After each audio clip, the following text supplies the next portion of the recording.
So ఎవరు ఎక్కడ నశించడము దేవుని చిత్తము కాదు. ఒక వ్యక్తి ఒక ఆత్మ నరకానికి పోవడము దేవుని సంకల్పము కాదు, దేవుని ఆలోచన కాదు, దేవుని ఉద్దేశం కాదు. దేవుని స్తోత్రం. హల్లెలూయా. సో ఎవరైనా తప్పిపోయినా వారి కోసం ప్రార్థించండి. ఎవరైనా వాక్యం నుండి సంఘంలోకి వెళ్ళిపోయినా వారి కోసం ప్రార్థించండి. దేవునికి మేమే కలుగును గాక. వారిని మరలా దేవుడు సంఘంలోకి నడిపించేలాగన, దేవుని రాజ్యంలోకి నడిపించేలాగన ప్రార్థించండి. దేవుడు సహాయం చేస్తాడు. ప్రార్థన పరిస్థితుల్లో మార్చివేస్తుంది. సో ఇక్కడ మనము చాలా సీరియస్గా స్పిరిట్ ఆఫ్ ఎలీజా, ఏలియా యొక్క ఆత్మ వినా దేవుని యొక్క వాక్యాన్ని మనం ధ్యానం చేస్తున్నాం. దేవునికి స్తోత్రం. హల్లెలూయా. సో ఇక్కడ ఏలియా అనంటేనే దేవుని సేవకులు. దేవునికి మహిమ కలుగును గాక. సో దేవుని సేవకులకు దేవుడిచ్చిన ఆధిక్యత, వారిని ఏ విధంగా దేవుడు వాడుకుంటాడు. ఏలియాను ఎన్నిసార్లు? 5 సార్లు వాడుకుంటున్నాడు ఆయన. ఇది రెండవది ఎలీషా పరిచర్య, రెండవది. సో ఏలియాకు ఎవరు కూడా శిష్యులు లేరు, ఆయన వెంబడించిన వాళ్ళు కూడా ఎవరు లేరు. దేవునికి మహిమ. హల్లెలూయా. సో ఈ కాల వర్తమానంలో ప్రవక్త బ్రదర్ బ్రానమ్ అంటాడు, వాక్యమును వాక్యముగా, వర్తమానమును వర్తమానంగా బోధించిన వారిని వెంబడించే వాళ్ళు చాలా తక్కువ మంది ఉంటారు. దేవునికి స్తోత్రం. హల్లెలూయా. సో ఈ వర్తమానాన్ని కూడా మిక్స్ చేసే వాళ్ళు ఉంటారు. ఈ వర్తమానానికి తనకు ఆలోచనలు, తనకు ఉద్దేశాలు కలిపి బోధించే వాళ్ళు కూడా ఉంటారు. దేవునికి మహిమ కలుగును గాక. దేవునికి స్తోత్రం. హల్లెలూయా. హల్లెలూయా. సో అలాంటి వాళ్ళను చాలా మంది వెంబడించడం ప్రారంభిస్తూ ఉంటారు. సో ఎవరు వెంబడించినా ఒక వ్యక్తి నరకాన్ని పోవడం అనేది, ఒక వ్యక్తి దేవుని శాపాన్ని పొందుకోవడం అనేది దైవ సంకల్పము కాదు, మన ఉద్దేశం కూడా కాదు. ఎవరు కూడా అలాంటి ఆలోచన చేయొద్దు. వారి కోసం మనం ప్రార్థించాలి, దేవుడు వారిని దీవించలాగున. దేవునికి స్తోత్రం. హల్లెలూయా. సో ఇక్కడ చూడండి ప్రియ సోదరి సోదరుడా, ఎలీషా రంగం మీద ఉన్నాడు. ఈ ఎలీషా పొందుకున్న ఆత్మ రెండంతల ఆత్మ. ఏలియా మీద ఒకంత ఆత్మ ఉంటే ఎలీషా మీద రెండంతల ఆత్మ ఉంది. దేవునికి మహిమ కలుగును గాక. ఈ రెండంతల ఆత్మను పొందుకొని ఆయన చాలా సూటిగా, చాలా చాలా యథార్థంగా దేవుని యొక్క వాక్యాన్ని బోధించుకుంటూ తనకు శిష్యులను ఏర్పాటు చేసుకొని, అనగా తనకు శిష్యులు డిసైపుల్స్ కాదు, దేవునికి మహిమ కలుగును గాక. సో చాలామంది భక్తులను ఏర్పాటు చేసుకొని ఎక్కడైతే నశించిన గ్రామాలు ఉంటాయో, ఇశ్రాయేలు గ్రామాలు, వాళ్ళ యొద్దకు వెళ్ళి వారికి వాక్యం నేర్పించి ఆ విధంగా ఇశ్రాయేలు ప్రజలందరినీ కూడా తిరిగి మోషే ధర్మశాస్త్రం యొద్దకు నడిపించడము ప్రారంభిస్తున్నాడు. మోషే యొక్క వాక్యం యొద్దకు నడిపించడం ప్రారంభిస్తున్నాడు. దేవునికి స్తోత్రం. హల్లెలూయా. చూడండి ఇక్కడ కూడా ఇక ఏలియాను ఎవరు వెంబడించలేదు. ఏలియా మీద చాలా తిరుగుబాటు వచ్చింది. ఏలియాను చంపడానికి చూశారు, ఏలియాను అవమానించారు, ఏలియాను ఎగతాళి చేశారు. దేవునికి స్తోత్రం. హల్లెలూయా. ఇదొక పరిచర్య. ఆయన మీద ఉన్న ఆత్మ షామినికి రెండంతలు వచ్చేసింది. సో ఏలియాను దూషించిన వారిని, ఏలియాను చంపాలనుకున్న వారిని ఆన్ ద స్పాట్లో దేవుడు చంపలే. వ్యత్యాసాన్ని గమనించాలి. స్పాట్లో వెంటనే చంపలే దేవుడు. కానీ ఆయన వారి యొక్క జీవితం అయిపోయిన తర్వాత వారు భయంకరమైన చావు చచ్చిపోయారు. భయంకరంగా దేవుడు వాళ్ళని శిక్షించాడు. దేవునికి స్తోత్రం. హల్లెలూయా. ఏలియా చేసిన దానికంటే రెండంతల అద్భుతాలు చేశాడు, రెండంతల గొప్ప క్రియలు చేశాడు. దేవుని నామానికి మహిమ. హల్లెలూయా. రెండంతలుగా ఆత్మను పొందుకున్నాడు ఆయన. దేవుని నామానికి మహిమ కలుగును గాక. దేవునికి స్తోత్రం. హల్లెలూయా. సో ఇంకొకటి ఇక్కడ చూడండి, ఆ తర్వాత రెండో వ్యక్తిని మనం చూసుకుంటే మోషే ఉన్నాడు. మోషే మీద చాలామంది సనిగారు, మోషేను అవమానించారు, మోషేను వ్యతిరేకించారు, సో మోషేను దూషించారు.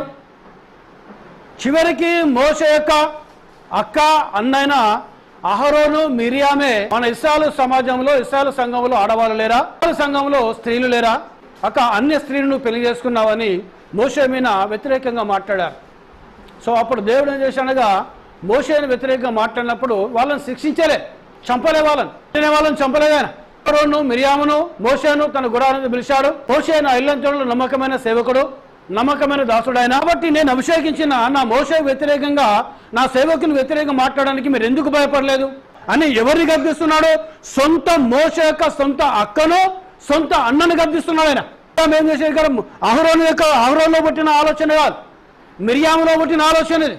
ఏం చేశానగా, మిరియామును తన తండ్రి తన కూతురు మీద ఉమ్మివేస్తే ఆమె బయట ఉండగా అని చెప్పి మిరియామును శపిస్తే ఆమె నొసట్లో కుష్ఠం వచ్చింది. వారం రోజులు పాల మౌతలో ఉన్నది. ఆ రోగము తగ్గిన తర్వాత మరలి మిరియాము ఇందులోకి వచ్చేసి. దేవునికి స్తోత్రం, హల్లెలూయా.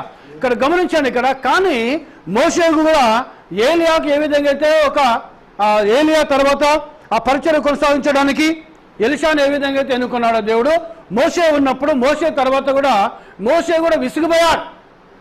ఇక చాలు ప్రభువా, ఎప్పటికీ మోషే మీద తిరుగుబాటు, మోషే మీద అవమానాలు, మోషే మీద నిందలు, మోషే మీద ఎగతాళి, మోషే వ్యతిరేకంగా మాట్లాడము.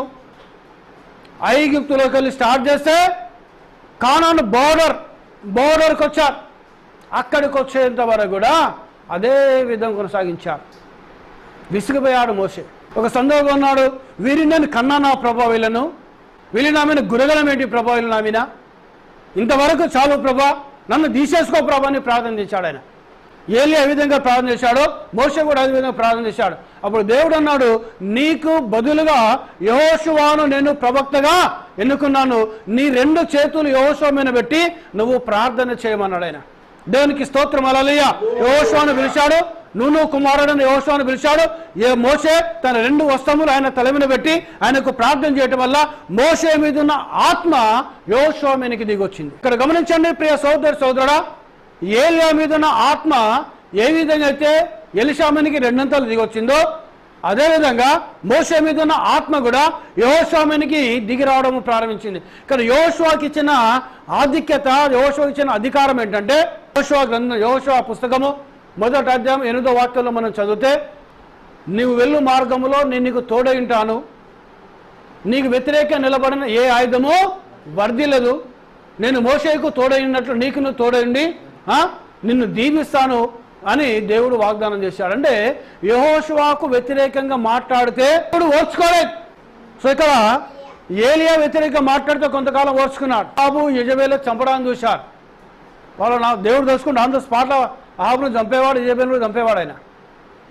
ఇంకా ఆహాబు పురిగొలిపితే, యెజబెలు పురిగొలిపితే ఇశ్రాయేలు సైనికులు కూడా ఎక్కడ దొరికితే అక్కడ ఏలియాను చంపడానికి ప్రయత్నం చేశారు. కానీ ఎవరి చేతిలో ఏలియాను పడనీయలేదు దేవుడు. దేవునికి స్తోత్రం, హల్లెలూయా. దేవుని నామానికి మహిమ కలుగును గాక. సో ఇక్కడ చూడండి, కానీ ఇక్కడ ఎలీషాను గనక ఆ చిన్న పిల్లలు దూషిస్తే, ఎలీషాను అవమానపరిస్తే ఏలుగు బంట్లు, అడవిలో క్రూరమైన ఏలుగు బంట్లు వచ్చి ఆ చిన్న పిల్లలను మొత్తం చీల్చివేసినాయి. ఇక్కడ మోషే, ఏలియా, తర్వాత ఎలీషా, ఇక్కడ మోషే, ఆ తర్వాత యెహోషువకు వ్యతిరేకంగా ఎవరైనా మాట్లాడితే, యెహోషువకు వ్యతిరేకంగా ఎవరైనా నిలబడితే వాళ్ళు ఆకాను పించబడినదాన్ని తీసుకొచ్చాడు. చెట్టు వేసి ఎవరి మీద వచ్చింది? ఆకాను మీద వచ్చింది. కుమారుడా, నువ్వు చేసిన పనేంటి? యెహోషువ అడిగితే అక్కడ ఒక బంగారు లేదా వెండి కట్టి తీసుకొచ్చి తన ఇంట్లో భూమిని తవ్వి ఆ భూమిలో దాచిపెట్టిన నీవు చేయబట్టి శత్రువులు మన మీద విజయాన్ని పొందుకున్నారు. దేవునికి స్తోత్రం, హల్లెలూయా. కానీ నాకు దేవుడు ఇచ్చిన ఆధిక్యత ఏంటనగా, నాకు వ్యతిరేకంగా ఏ ఆయుధమో వర్ధిల్లదు అని దేవుడు సెలవిచ్చాడు. దేవునికి స్తోత్రం, హల్లెలూయా. దేవుని నామానికి మహిమ కలుగును గాక. నువ్వు ఈ పని చేశావు కాబట్టి నువ్వు అని చేసినగా నేల విడిచి మొత్తం కూడా ఆ కానును మొత్తం ముంగివేసింది. అది ఇక్కడ ఏం జరిగింది? ఒక భయం కలిగింది వాళ్ళకు. తెల్లవారు యుద్ధానికి వెళ్ళాడు యెహోషువ, అపారమైన విషయం కలిగింది. శత్రువులు భయంకరంగా వచ్చారు. అప్పుడు యెహోషువ అంటున్నాడు, సూర్యుని చెప్పాడు, సూర్యుడాను ఒక్కడే ఉండు, చంద్రుడాను వయ్యలోనలో ఉండమను, సూర్యుడాను వయ్యలో ఉండము, చంద్రుడాను ఒకే నిలము, నేను నా శత్రువుల మీద జయం పొందేంత వరకు మీరు అక్కడే ఉండండి. ఒక నరుని యొక్క మాట విని సూర్యుడు చంద్రుడు ఆగిపోయాడు. దేవునికి స్తోత్రం, హల్లెలూయా. ఒక దినమంతా కూడా ఆగిపోయారు అనగా వాళ్ళ శత్రువుల మీద వారు విజయం పొందేంత వరకు కూడా. అంటే ఇక్కడ గమనించండి ప్రియ సోదరుడా, ఎలీషా మీద ఎంత గొప్ప ఆధిక్యత ఇచ్చాడు దేవుడు, యెహోషువకు ఎంత గొప్ప ఆధిక్యత ఇచ్చాడు ఆయన. సో ఇక్కడ మోషేను అవమానిస్తే దేవుడు ఓర్చుకున్నాడు, ఏలియాను చంపడాన్ని చూస్తే దేవుడు ఓర్చుకున్నాడు, ఎలీషాను అవమానిస్తే దేవుడు ఓర్చుకోలేదు, యెహోషువ వ్యతిరేకంగా మాట్లాడితే దేవుడు ఓర్చుకోలేకపోయాడు. దేవునికి స్తోత్రం, హల్లెలూయా, హల్లెలూయా. దేవుని పరిశుద్ధ నామానికి మహిమ కలుగును గాక. అదేవిధంగా యేసు ప్రభువుడు ఈ లోకంలోకి వచ్చాడు. ఆయన ఏం చేశానగా వాక్యాన్ని బోధించడం ప్రారంభించాడు. నశించిన ఇశ్రాయేలు గ్రామాల దగ్గరికి వెళ్ళాడు, సువార్తను ప్రకటించాడు, అనేక రోగులను స్వస్థపరిచాడు, అనేకులను కూడా అద్భుతాలు మహత్కారాలు చేశాడు ఆయన. దేవునికి స్తోత్రం, హల్లెలూయా. దేవుని పరిశుద్ధ నామానికి మహిమ కలుగును గాక. సో ఇక్కడ చూడండి, యేసు ప్రభును దూషించిన వారు వెంటనే దేవుడు శపించలేదు, ఎవరు కూడా అవమానించలేదు ఆయన. కానీ ఆయన తర్వాత ఆయన పెంతెకొస్తు అనే పండగ దినం నాడు ఆయనే అనగా యేసు క్రీస్తే పరిశుద్ధాత్మగా దిగి వచ్చాడు. పాత నిబంధన గ్రంథంలో ఏ యెహోవా దేవుడైతే శరీరధార యేసు క్రీస్తుగా ఈ లోకాన్ని దిగి వచ్చాడో ఆ శరీరధారైన యేసు క్రీస్తే పెంతెకొస్తు అనే పండగ దినం నాడు ఆయన ఆ 40 దినములు సమాధిలోకి చేసిన తర్వాత ఆయన 40 దినములు ఆయన భూమి మీద తిరిగి అనేకమైన అద్భుతాలు చేశాడు, అనేకమైన మహత్కారాలు చేశాడు. తర్వాత 40వ దినం నాడు ఆయన ఆరోహణం కావడం ప్రారంభించాడు. దేవునికి స్తోత్రం. హల్లెలూయా. మేఘం వచ్చి ఆయనను కమ్ముకొని ఆయనను తీసుకొని పోయింది. ఇక అపోస్తలులంతా కూడా ఆకాశం వైపు తెరు చూస్తే ఆయన దూతలు దిగి వచ్చి గలిలయ మనుషులారా మీరెందుకు ఆకాశం వైపు తెరు చూస్తున్నారు? ఏ రీతిగా అయితే ఏ మనుష్య కుమారుడు పరలోకానికి చేర్చబడ్డాడో మరలా అదే రీతిగా ఆయన భూమినికి దిగి వస్తాడు. దేవునికి స్తోత్రం. హల్లెలూయా హల్లెలూయా అని చెప్పిన తర్వాత 50వ దినము నాడు పెంతెకొస్తు అనే పండుగ నాడు దేవునికి మహిమ. హల్లెలూయా. ఆయన పెంతెకొస్తు అనే పండుగ నాడు వాళ్ళు 120 భక్తులు ఆ మేడగదిలోని ప్రార్థన చేస్తున్నప్పుడు ఆయన అగ్నిగా దిగి వచ్చి ఆయన అగ్ని నాలుకలుగా విభాగించుకొని ఒక్కొక్కరి మీద వాళ్ళగా వారు పరిశుద్ధాత్మను పొందుకున్నారు. వారు పాత నిబంధన గ్రంథంలో ఏ యెహోవా దేవుడైతున్నాడో ఆయనే శరీరధారి అయిన యేసుక్రీస్తు అయినాడు. శరీరధారి అయిన ఏ యేసుక్రీస్తు అవుతున్నాడో ఆయనే పరిశుద్ధాత్మ దేవునిగా దిగొచ్చాడు ఈ లోకానికి. దేవునికి స్తోత్రం. హల్లెలూయా హల్లెలూయా. ఈరోజు పరిశుద్ధాత్ముడు సంఘంలో ఉన్నాడు. ఎక్కడైతే 2 లేక 3 నా నామమున కూడి ప్రార్థన చేస్తారో వారి మధ్యలో ఉంటానని ఆ పరిశుద్ధాత్మ దేవుడు ఆయన మాట్లాడాడు. యేసు ప్రభు మాట్లాడాడు. దేవునికి స్తోత్రం. హల్లెలూయా. ఈరోజు మనం ఇక్కడ కూడున్నాం. మన మధ్యలో పరిశుద్ధాత్ముడు ఉన్నాడు. ఆయన సంచారం చేస్తున్నాడు. ఆయన నామానికి మహిమ కలుగును గాక. ఇక్కడ చూడండి, ఆయన ఇచ్చిన మాట మనుష్య కుమారు వ్యతిరేకంగా మాట్లాడితే పాపక్షమాపణ, కానీ పరిశుద్ధాత్మ వ్యతిరేకంగా మాట్లాడితే పాపక్షమాపణ యుగమందును రాబో యుగమందును ఉండదు అన్నాడు ఆయన. దేవునికి స్తోత్రం. హల్లెలూయా హల్లెలూయా. సో ఈరోజు నేను ఎందుకు మాట చెప్తున్నానంటే ఈరోజు చాలా మంది దేవుని సేవకులకు వ్యతిరేకంగా మాట్లాడుతున్నారు. దేవుని సేవకులు వారు డినామినేషన్స్ వాళ్ళు కావచ్చు, డినామినేషన్లో చాలా మంది ఉన్నారు, మెసేజ్లో ఉన్నారు, ప్రపంచమంతా ఉన్నారు. ఎందుకంటే మనం యూట్యూబ్లో అప్లోడ్ చేస్తున్నాం. ఈ వాక్యం ప్రపంచమంతా పోతుంది. దేవునికి మేము హల్లెలూయా. ఎంతమంది అయితే వింటారో. సో ఈరోజు తక్కువ మంది వింటున్నారు, కానీ తర్వాత కొన్ని రోజుల తర్వాత దేవుడు దాన్ని దీవిస్తే అనేక మంది వినొచ్చు. వారు ఏ ఒక్క వ్యక్తి అయినా మారు మనసు పొందుకుంటే దేవుడు వారిని దీవిస్తాడు. ఎందుకనగా ఎవరు నశించడం దేవుని చిత్తము కాదు, దేవుని యొక్క ఆలోచన కాదు. అంతటా అందరూ మారు మనసు పొంది ఆయన నిత్య జీవానికి వెళ్ళాలని దేవుని యొక్క సంకల్పమైనది. దేవునికి స్తోత్రం. హల్లెలూయా. సో చాలా మంది యూట్యూబ్ లో కూడా వాళ్ళని దూషించనున్నారు. యూట్యూబ్ లో చాలా మంది దేవుని సేవకులను అవమానించడము ప్రారంభిస్తున్నారు. ప్రియ సోదరుడా, వాక్యం విని వాక్యానికి లోబడు, వాక్యానుసారమైన జీవితము నువ్వు జీవించు. అప్పుడేమనగా ఎవరైతే వాక్యం విని వాక్యానికి లోబడి జీవిస్తారో వారు ఆయనను ఈ లోకానికి తీసుకొచ్చిన మరియమ్మ కంటే గొప్ప ధన్యులు అన్నాడు యేసు ప్రభు. దేవునికి స్తోత్రం. హల్లెలూయా. చూడండి, దేవుని ఏలి అనగా దేవుని సేవకుడైన ఏలి యొక్క ఆత్మను రెండోసారి ఎలీషా మీద వాడుకుంటున్నాడు ఆయన. ఈ ఎలీషా ఇక్కడికి వచ్చాడు. ఎలీషా ఇక్కడ ఉన్నాడు. పాయింట్ మనం గమనిస్తే సిరియా రాజు అకారణంగా యుద్ధానికి వస్తున్నాడు. ఇస్రాయల్ ఎందుకు ఎప్పటి కూడా ఇస్రాయల్ మీద కన్నే ఉంటుంది.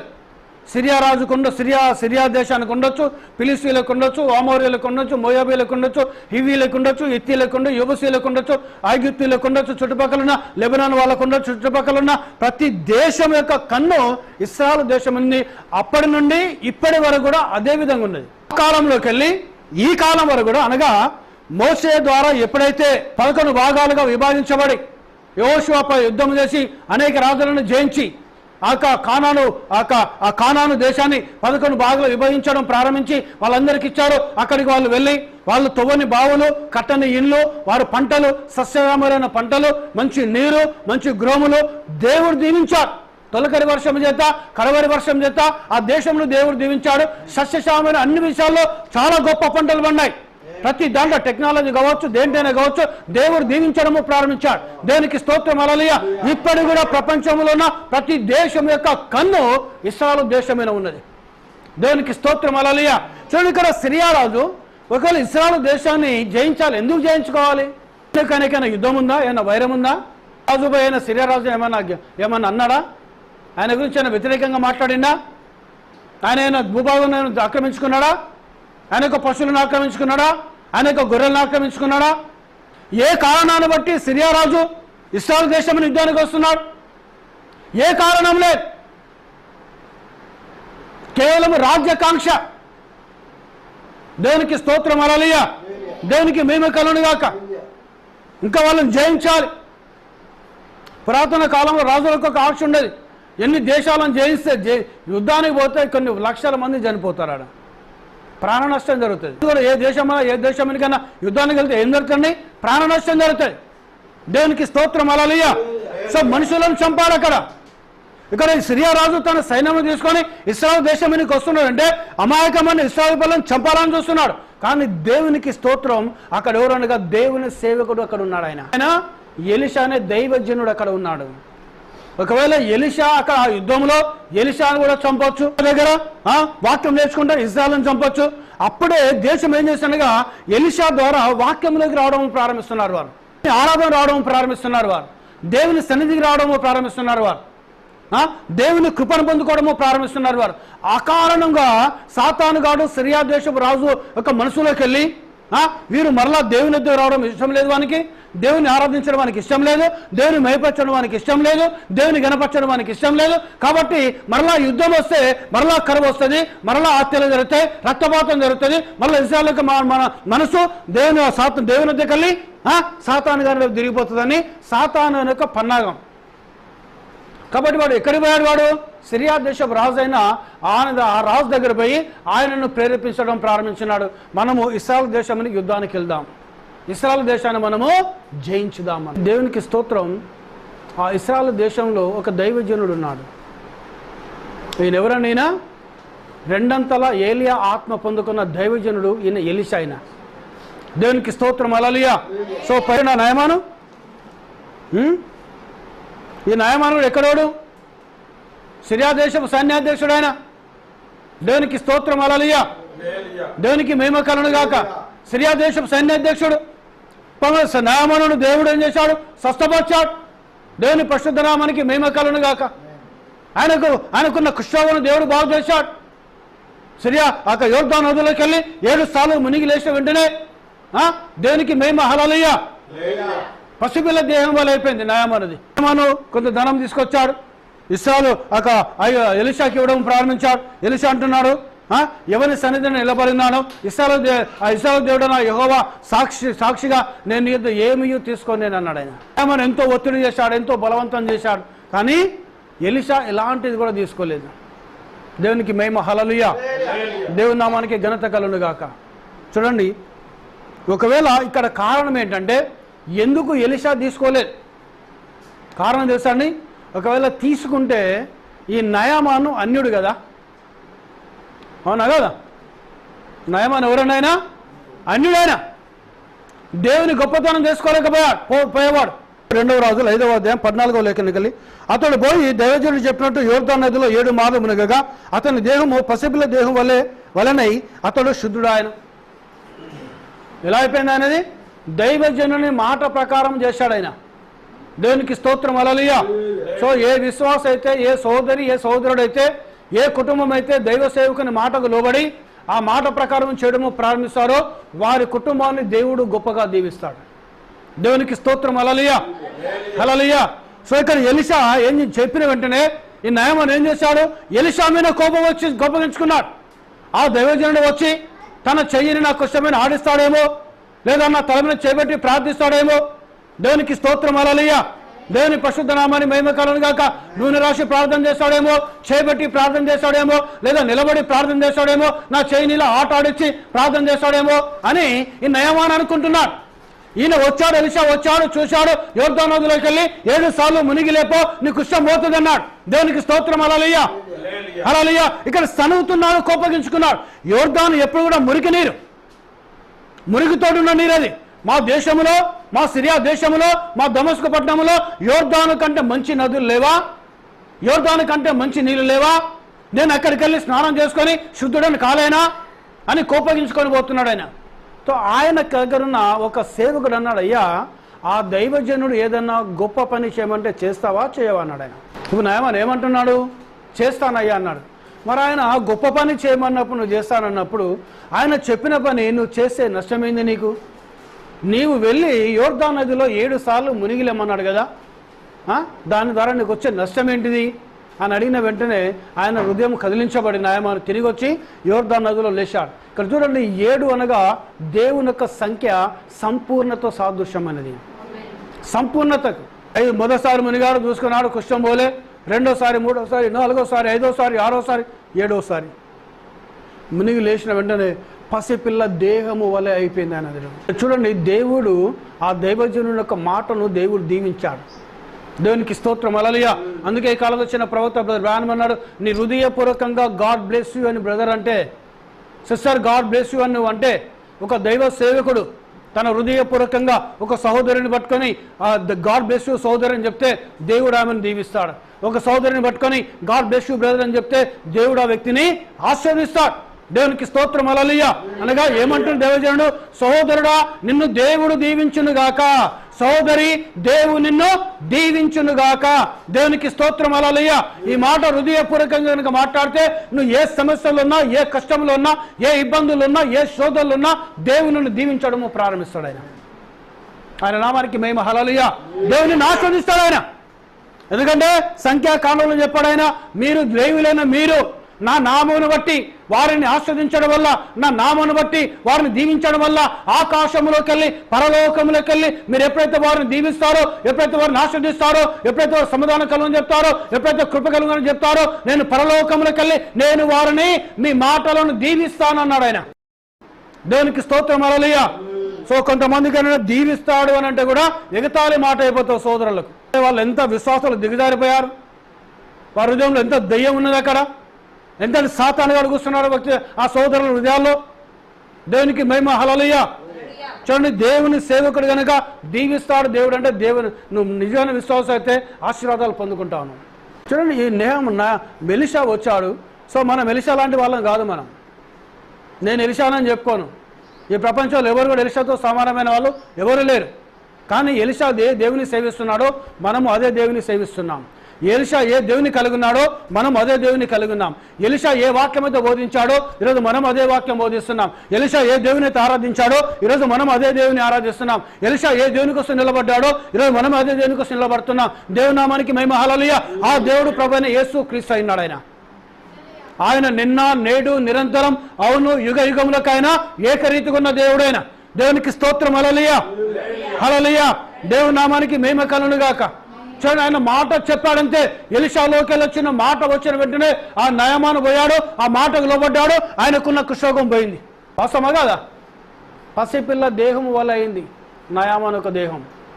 అప్పుడు ఏం చేశాడు నయమాను వచ్చి, అతడు 15వ వాక్యము 2వ రాజులు 5వ అధ్యాయం 15వ వాక్యం, అతడు తన పరివారంతో కూడా దైవజనుడి దగ్గరికి తిరిగి వచ్చి అతని ముందర నిలిచి, చిత్తగించుము, ఇశ్రాయేలులో ఉన్న దేవుడు తప్ప లోకమంతటను మరొక దేవుడు లేడని నేను ఎరుగుదును. దేవునికి స్తోత్రం, హల్లెలూయా. ఈ సిరియా దేశపు సైన్యాధ్యక్షుడైన అంటే బహుశా ఆయన ఎవరు కావచ్చు? ఆయన డిఫెన్స్ మినిస్టర్, ఇంగ్లీష్లో చెప్పాలంటే ఒక దేశం యొక్క సైన్యాధ్యక్షుడైన, రక్షణ శాఖ మంత్రి అయిన, అంటే ఎంత ఉన్నతమైన స్థాయి అయినా. దేవునికి స్తోత్రం, హల్లెలూయా. ఒక భారతదేశం కావచ్చు, అమెరికా కావచ్చు, లండన్ కావచ్చు, ఫ్రాన్స్ కావచ్చు, చైనా కావచ్చు, రష్యా కావచ్చు, ప్రపంచంలో ఏ దేశంలోనైనా వాళ్ళ దేశానికి ఒక డిఫెన్స్ మినిస్టర్ ఉంటాడు ఆయన. సో ఇక్కడ సిరియా దేశానికి కూడా ఈ నయామాన్ అనే వ్యక్తి డిఫెన్స్ మినిస్టర్ అయినాడు, రక్షణ శాఖ మంత్రి అయినాడు. ఆయన సైన్యాధ్యక్షుడైన, సైన్యం నడిపించేవాడు, శత్రువుతో యుద్ధం చేసేవాడు. ఈయన ద్వారానే సిరియా దేశమునకు దేవుడు గొప్ప విజయం తీసుకొచ్చాడు. చూడండి, సిరియా దేశానికి అంత ఆధిక్యత వచ్చిందంటే, సిరియా దేశానికి అంత గొప్పతనం వచ్చిందంటే, సిరియా దేశము అంతగా ప్రబలిందనంటే దేవుడు నయామాను దీవించడం వల్ల సిరియా దేశము గొప్పగా వచ్చేసింది.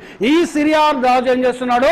ఆ ఇస్రాయేలు దేశాన్ని చెరపట్టడానికి ఇస్రాయేలు దేశానికి యుద్ధాన్ని రావడం ప్రారంభిస్తున్నాడు. కానీ సిరియా రాజు మర్చిపోయాడు. అక్కడ నయామానును నోటి మాటతో బాగు చేసిన దైవజనుడైన ఎలీషా అక్కడ ఉండడం సంగతి సిరియా రాజు మర్చిపోయాడు. కానీ ఇక్కడ ఎలీషా ఉండి ఏం చేస్తున్నాడు? రాజు యొక్క అంతఃపురంలో మాట్లాడుతున్న మాటలు దేవుడు ఎలీషాకు తెలియజేస్తే, ఎలీషా వచ్చి ఏం చేస్తున్నాడుగా తన దూతను పంపించి ఇశ్రాయేలు రాజుకు వర్తమానం పంపిస్తున్నాడు. పలానా స్థలాలకు వెళ్ళకు, నువ్వు అక్కడ సిరియా రాజు తన సైన్యంతో వచ్చి వచ్చి మాట వేశాడు, నువ్వు అక్కడికి వెళితే యుద్ధము చేసి నిన్ను జయిస్తాడు ఆయన. చూడండి, ఎలీషా ఉండగా, ఎలీషా ఆత్మీయంగా ఆయన ఇశ్రాయేలు దేశానికి కాపరి అయి ఉండగా ఆత్మీయ తండ్రి అయి ఉన్నాడు ఆయన. నేను స్పిరిచువల్ రియలంలో మాట్లాడుతున్నాడు ఆయన. ఎలీషా ఎవరైనా ఇశ్రాయేలు దేశాన్ని పరిపాలించే రాజుకు కూడా ఈయన ఆత్మీయ తండ్రి, ఇశ్రాయేలు దేశంలో ప్రజలందరూ కూడా ఈయన ఆత్మీయ తండ్రి. ఎందుకంటే వాళ్ళకు వాక్యం బోధిస్తున్నాడు ఆయన, వర్తమానం బోధిస్తున్నాడు ఆయన, వాళ్ళ జీవితాలను దేవునికి నడిపిస్తున్నాడు ఆయన, వాళ్ళకు వాక్యంలో వాక్యం నిలబెడుతున్నాడు ఆయన, వాళ్ళకు ప్రార్థన చేపిస్తున్నాడు ఆయన, వాళ్ళ కోసం దేవునికి ప్రార్థిస్తున్నాడు ఆయన, వాళ్ళ కోసం దేవుని ఆరాధన చేస్తున్నాడు ఆయన. దేవునికి స్తోత్రం, హల్లెలూయా. సో స్పిరిచువల్ కోణం చూసుకుంటే ఎలీషా ఆత్మీయ తండ్రి. ఆత్మీయ తండ్రి అక్కడ ఉండగా శత్రువు వచ్చి ఈయన ఈ దేశం పట్టుకుంటాడు, వాడు పట్టుకోలేడు. సిరియారాజు సైన్యాధిపతి అయిన నయమాను అనొక ఒకడుండెను. అతని చేతనే యెహోవాయే సిరియా దేశమునకు జయము కలగజేసిన ఉండెను గనుక అతడు తన యజమాను దృష్టికి గనుడై దయ పొందిన వాడాయను. అతడు మహాపరాక్రమశాలి ఉండెను గాని అతడు కుష్ఠరోగి. మరి ఇక్కడ యుద్ధానికి వస్తున్న వ్యక్తి ఎవరు? ఇక్కడ 8వ వాక్యంలో సిరియా రాజు ఇశ్రాయేలుతో యుద్ధము చేయవాలని కోరి తన సేవకులతో ఆలోచన చేశాడంట. నయమానును దేవుడు దీవించాడు. నయమాను ద్వారా సిరియా దేశానికి దేవుడు గొప్ప విజయం తీసుకొచ్చాడు. ఈ నయమానుకున్న కుష్ఠరోగమును దేవుని సేవకుడైన ఎలీషా మాట ద్వారా ఆయన ఏం చేశాడు? ఆయన ఆ స్వస్థతాన్ని పొందుకున్నాడు. చూడండి, ఇక్కడ ఎలీషా యుద్ధం నడిపించడానికి ఒక చిన్నది మెయిన్ పాయింట్ ఏమి మర్చిపోతాం మనం. ఈ చిన్న పాపను ఎవరామే? ఒక చిన్నది. ఈ సిరియా దేశం రాజు ఇశ్రాయేలు దేశం యుద్ధానికి వెళ్ళినప్పుడు అక్కడికల్లా ఒక బానిసగా ఒక చిన్న పాపను తీసుకొచ్చారు. ఈ చిన్న పాప ఆ నయమాన్ ఇంట్లో నయమాన్ యొక్క భార్యకు పని మనిషిగా ఉంది, ఆమె దాసిగా ఉంది. నయమాన్ యొక్క భార్యను కనిపెడతా ఉన్నది. ఆమె చెప్పిన పనులు చేయడము ప్రారంభిస్తున్నది. ఆమె ఒకరోజు చూసి తన యజమానుడు చూసి కుష్ఠరోగులను చూసి, అమ్మా నా యజమానుడు షోమ్రోనులో ఉన్న దైవజనుని దగ్గర ఉండాలని నేను ఎంతో ఆశపడుతున్నాను. ఆ దైవజనుని దగ్గరికి పోతే ఈయనకున్న రోగము స్వస్థపరచబడుతుంది. ప్రైజ్ ది లార్డ్, హల్లెలూయా, హల్లెలూయా, హల్లెలూయా. దేవునికి స్తోత్రం, హల్లెలూయా. దేవునికి మహిమ కలుగును గాక. ఎవరు చెప్తున్నారు ఈ మాట? ఒక చిన్న పాప. చూడండి, అందుకే యేసుప్రభు ఏమన్నాడు? పసిపిల్లలు నా దగ్గర రానిడి, ఇలాంటి వాడిది దేవుని రాజ్యం. చిన్నపిల్లలను నా దగ్గరకు రానిడి.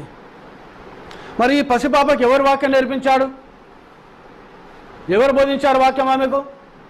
ఎక్కడ నేర్చుకునేది ఆమె వాక్యమును? దేవుని గురించి ఎవరు నేర్పించారా పాపకు? పాస్టర్ నేర్పించారా? పాస్టర్ భార్య నేర్పించిందా? ఎవరు నేర్పించారండి? ఆ పాప యొక్క తల్లి ఆమెకు వాక్యం నేర్పించింది. దేవునికి స్తోత్రం, హల్లెలూయా, హల్లెలూయా. ఆ పాప యొక్క తండ్రి ఆమెకు వాక్యం నేర్పించారు. చూడండి, ఆ వాక్యం ఎలా పోయిందనగా ఆమె హృదయంలో నాటబడ్డదాము. ఆ వాక్యం ఆమె హృదయంలో నాటబడి ఆమె ఏం చేశానగా సిరియా దేశపక్క సైన్యాధ్యక్షుడైన నయమానును నిజమైన దేవుని ఎద్దుకు నడిపిస్తున్నది ఆమె. దేవునికి స్తోత్రం, హల్లెలూయా. సో ఈరోజు చాలా మంది తల్లిదండ్రులు పిల్లలను చిన్న పిల్లడు కదండి, ఆయనకి ఏం ప్రార్థన నేర్పిస్తాం? మా బిడ్డ చిన్నదండి, ఆమె ఏం ప్రార్థన చేస్తుందండి? మా బాబు చిన్నోడు అండి, వాడు ఏం ప్రార్థన చేస్తాడండి? వాళ్ళని చర్చికి ఎందుకు తీసుకొని రావాలి? వాళ్ళని ఎంజాయ్ చేయని, వాళ్ళని ఆడుకొని, వాళ్ళను టీవీల ముందు చూసుకొని సినిమాలు చూడని, వాళ్ళను షికారులు చేయని, వాళ్ళను తల్లిదండ్రులే నేర్పిస్తారు వారికి. పాపకి ఎవరు నేర్పించారు? దైవజనుడు నేర్పించాడా? ప్రవక్త నేర్పించాడా ఆమెకు? అందుకే ప్రవక్త బ్రదర్ బ్రానం అంటాడు, mother is a pastor her childrens అన్నాడు ఆయన. తల్లి తన పిల్లలకు కాపరి. దేవునికి స్తోత్రం, హల్లెలూయా. సో ఈరోజు ఈ యూట్యూబ్ ద్వారా వింటున్న ప్రతి సహోదరి తెలుసుకోవాలి, నీకు దేవుడు పిల్లలను కనుక ఇస్తే నీ పిల్లలకు నీవు ఒక పాస్టరు. నువ్వు టైం తండ్రి కూడా పాస్టర్ తన పిల్లలకు. చూడండి, వాక్యం బోధించే దైవ సేవకుల కంటే గొప్ప వాళ్ళని నేను చెప్పడం లేదు నేను, కానీ పసిపిల్లలకు వాళ్ళకి ఏం చెప్పాలి? వాళ్ళకు వాక్యము వాక్యం నేర్పించాలి వాళ్ళకు. దేవునికి స్తోత్రం, హల్లెలూయా. సో ఆ చిన్నది చెప్పడం వల్ల ఆ మాట ఆ నయమాను యొక్క భార్య పోయి నయమాను చెప్పింది. నయమాను పోయి సిరియా దేశపు రాజుకు చెప్తే ఆ రాజు ఏం చేసి లెటర్ రాశాడు ఇశ్రాయేలు రాజుకు. ఈయన అంగి చింపుకున్నాడు, బట్టలు చింపుకున్నాడు, నేను దేవున్నా, నేను ఒకరిని గలిన కుష్ఠాన్ని బాగు చేయడానికి అని ఇశ్రాయేలు రాజు బూడిద పోసుకున్నాడు. ఆ సిరియా దేశపు రాజు చూడు నాతో యుద్ధం చేయడానికి ఎలాంటి కారణాలు వెతుకుతున్నాడు. అని మనస్తాపం చెంది బాధపడుతున్నాడు. ఈ రాజు బాధపడుతున్న విషయము దైవజనుడు ఎలీషా తెలిసింది. ఆయన తెలిసి ఆ సిరియా దేశపు సైన్యాధ్యక్షుడిని నీ యుద్ధకు వస్తే అతను నా దగ్గర పంపించును. ఇస్రాయేల్ దేశంలో దైవజనుడు ఉన్న సంగతి నువ్వు మర్చిపోయావా? దైవజనుడు అక్కడ ఉంటే పరిశుద్ధాత్మ దేవుడు అక్కడ ఉంటాడు. దేవునికి స్తోత్రం హల్లెలూయా, దేవునికి మహిమ హల్లెలూయా, దేవునికి ఘనత కలుగునుగా హల్లెలూయా. చూడండి, నయమాను వచ్చాడు. ఏం చేశాడు నయమాను? నా దగ్గర కాదయ్యా, షోమ్రోనులో దేవుని సేవకుడు ఎలీషా ఉన్నాడు, ఆయన దగ్గరికి వెళ్ళమన్నాడు. నయమాను అక్కడికి వచ్చాడు. ఎలీషా చూశాడు, నువ్వు వెళ్ళి యోర్దాను నదిలో 7 సార్లు మునిగి స్నానం చేసి రాపు అన్నాడు ఆయన. ఆ నీళ్లు గొప్ప నీళ్లు దమస్కు దేశం, దమస్కు పట్టణంలో, మా దమస్కు సిరియా దేశంలో గొప్ప గొప్ప నదులు లేవా? ఎందుకు యోర్దాను అని చెప్పాడు? యోర్దాను అనగా దేనికి సాదృశ్యం అండి? మరణమునకు సాదృశ్యం, పాప జీవితమునకు సాదృశ్యం. దేవునికి స్తోత్రం హల్లెలూయా. సో సిరియా దేశం రాజైన ఈ నయామాల్లో ఉన్న ఆ గర్వము, ఆ అహంకారము, ఆ పొగరు, ఆ తిరుగుబాటు స్వభావం పూర్తిగా పోవాలి. దేవునికి స్తోత్రం హల్లెలూయా. సో ఈరోజు దేవుని నమ్ముకున్న చాలా మంది హృదయాల్లో గర్వం పోదు, అహంకారం పోదు, తిరుగుబాటు స్వభావము వారిలోకి వెళ్ళి పోదండి. దేవునికి స్తోత్రం. సమయం వచ్చిన వాళ్ళు వ్యక్తం చేస్తూ ఉంటారు, దాన్ని సమయం వచ్చినప్పుడు చూపిస్తూ ఉంటారు వాళ్ళు. సో నయమాను ఎలా కావాలైనా దేవుని దృష్టిలో పసిపిల్లవాని వాళ్ళే కావాలి. దేవునికి స్తోత్రం హల్లెలూయా, దేవునికి మహిమ హల్లెలూయా. దావీదు అంటున్నాడు, యెహోవా నా కాపరి, నాకు లేమి కలగదన్నాడు ఆయన. ఎప్పుడైనా కాపరి అన్నాడు ఆయన? గొర్రెలు మేస్తున్నప్పుడే దేవుడు నాకు కాపరి అన్నాడు. ఈయన దేవుడు ఎప్పుడైనా కాపరైతాడు? ఈయన గొర్రె వల్ల మారితేనే దేవుడు కాపరైతాడు. ఈరోజు యేసు ప్రభు కాపరి అంటున్నాం మనం. ఆయన నా దేవుడు నా కాపరి అంటున్నాం. ఆయన ఎవరు కాపరండి? ఆయన గొర్రెలకు కాపరి ఆయన.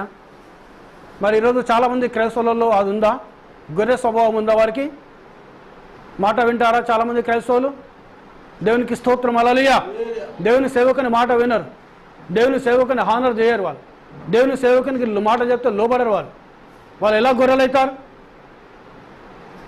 దేవునికి స్తోత్రం హల్లెలూయా. ఈ నయమాను తిరుగుబాటు చేశాడు ఎలీషా మీద. సన్నిగాడు కోపగించుకున్నాడు. వాక్యం 5వ అధ్యాయం 11వ వాక్యం. అందుకు నయమాను కోపం తెచ్చుకొని తిరిగిపోయిట్లను అతను నా వద్దకు వచ్చి నిలిచి తన దేవుడైన యెహోవా నామమును బట్టి తన చెయ్యి రోగముగా ఉన్న స్థలం మీద ఆడించి కుష్ఠరోగును మానుపని నేను అనుకుంటుని. దమస్కు నదులైన ఆబానాయును, పర్పురును ఇశ్రాయేలు దేశంలోని నదులన్నిటికంటే శ్రేష్టమైనవి కావా? వాటిలో స్నానము చేసి శుద్ధి నొందలేనా అని అనుకొని రౌద్రుడై తిరిగి వెళ్ళిపోయాను. కోపం మాత్రమే కాదండి నాకు నయమానుకు, రౌద్రుడైపోయాడు. అందుకే దేవుడు ఏం చేశాడు? ఆయనను ఎలీషాలోని యోర్దానులోకి వెళ్ళి స్నానం చేయమన్నాడు ఆయన. యోర్దాను అనగా మరణం, అనగా పాప జీవితం మొత్తం పోవాలి. దేవునికి స్తోత్రం హల్లెలూయా. నీ హృదయంలో ఉన్న పాపం మొత్తం పోవాలి, నీ మనసులో ఉన్న పాపం మొత్తం పోవాలి, నీళ్ళలో కోపం మొత్తం పోవాలి, నీళ్ళలో రౌద్రం మొత్తం పోవాలి. చాలా మంది ఈరోజు చూడండి, చాలా మంది వ్యతిరేకిస్తారు, దేవుని సేవకుల మీద కోపగించుకుంటారు, దేవుని సేవకులను దూషిస్తూ ఉంటారు, దేవుని సేవకులను అవమానిస్తూ ఉంటారు, దేవుని సేవకుల మాటకు లోబడేవాడు. నువ్వేం చేస్తావు అనగా ఆశీర్వాదాలను కోల్పోతావు ప్రియ సోదరి సోదరుడా. అందుకే ఏం చేశాడు దేవుడు? యోర్దాను యుద్ధం పంపించాడు. దేవునికి స్తోత్రం హల్లెలూయా. ఇక్కడ బాప్తిసం ఇచ్చే యోహాను కూడా వేరే నదులలో బాప్తిసం ఇవ్వలే వారికి, యోర్దానులో బాప్తిసం ఇచ్చాడు. బాప్తిసం ఇచ్చే యోహాను కూడా యోర్దాను నదిలో బాప్తిసం ఇచ్చాడు. ఆయన వేరే దగ్గర ఇవ్వలేదైనా, వేరే నదులలో ఇవ్వలేదైనా. యోర్దానులో నిలబడి మారు మనసు పొందండి. మెస్సియా మన మధ్యలోనే ఉన్నాడు, రక్షకుడు మన మధ్యలోనే ఉన్నాడు, నిజమైన దేవుడు మన మధ్యలోనే ఉన్నాడు. ఆయన ఎవరో నేను ఎరగను కానీ ఆయన మన మధ్యలోనే ఉన్నాడు. ఆయనను మీకు చూపించడానికి యోర్దానులో మీ బాప్తిసం అనగా యోర్దానులోకి వచ్చి మీరు బాప్తిసం తీసుకుంటే మీ పాపాలు క్షమించబడతాయి, మీ మరణంలోకి బయటకు వస్తారు, శాపాలకు మీరు బయటకు వస్తారని చెప్పి ఆయన ఇక రక్షకుని చూడడానికి, ఈ మెస్సియాను చూడడానికి, నిజమైన దేవుని చూడడానికి, శరీరధారైన దేవుని చూడడానికి వారికి యోర్దాను నదిలో ఏలియా ఆత్మ కలిగిన వ్యక్తి బాప్తిసం ఇచ్చి యోహాను కూడా యోర్దాను నదిలో బాప్తిసం ఇవ్వడము ప్రారంభిస్తున్నాడు ఇశ్రాయేలు ప్రజలకు. మారు మనసు పొందండి. దేవునికి స్తోత్రం హల్లెలూయా. ఈరోజు క్రైస్తవులు నిజమైన మారు మనసు నీలో ఉండాలి, నిజమైన పశ్చాత్తాపం నీలో ఉండాలి, నిజమైన యథార్థమైన జీవితం నీలో ఉండాలి. నువ్వు గొర్రెగా అయితేనే తప్ప, నువ్వు గొర్రె పిల్లగా అయితేనే తప్ప నువ్వు నిత్య జీవాన్ని చేరుకోలేవు ప్రియ సోదరి సోదరుడా. చూడండి, సిరియా దేశానికి అంత గొప్ప విజయం ఇచ్చాడు దేవుడు. అంత గొప్ప ఆధిక్యత ఇచ్చాడు దేవుడు. ఏ దేశము ద్వారా, ఏ దైవజనుడి ద్వారా గొప్ప విజయం వచ్చిందో ఆ దైవజనుడు నడిపిస్తున్న ఆ ఇశ్రాయేలు దేశాన్ని యుద్ధము చేసి ఇశ్రాయేలు ప్రజలను, దేవుని బిడ్డలను చంపడానికి ఒక దుష్ట ఆలోచన కలిగి సిరియా దేశపు రాజు అక్కడికి వస్తున్నాడు యుద్ధానికి. ఏ మానవుడు మనకు శత్రువు కాదు. ఈరోజు ఎవరు మన శత్రువు? సాతాను గారు మన శత్రువు అయినాడు. దేవునికి స్తోత్రం. హల్లెలూయా. అపవిత్రాత్మ మన శత్రువు అయినది, దయ్యములు మన శత్రువు అయినది, సాతాను యొక్క సైన్యము మనకు శత్రువు అయినది. దేవునికి స్తోత్రం. హల్లెలూయా. ఈరోజు మన దేవుడు మన పక్షంగా ఉన్నాడు. దేవుడు మనతో నిలబడ్డాడు. పరిశుద్ధాత్మను మనతో ఉన్నాడు. దేవుని నామానికి మహిమ కలుగును గాక. ఏం చేస్తాడు సాతాను గాడు? ఏ చిన్న కారణం దొరికినా దానితో నిన్ను పడగొట్టి వాని రాజ్యంలోకి తీసుకోవడానికి వాడు ప్రయత్నం చేస్తున్నాడు.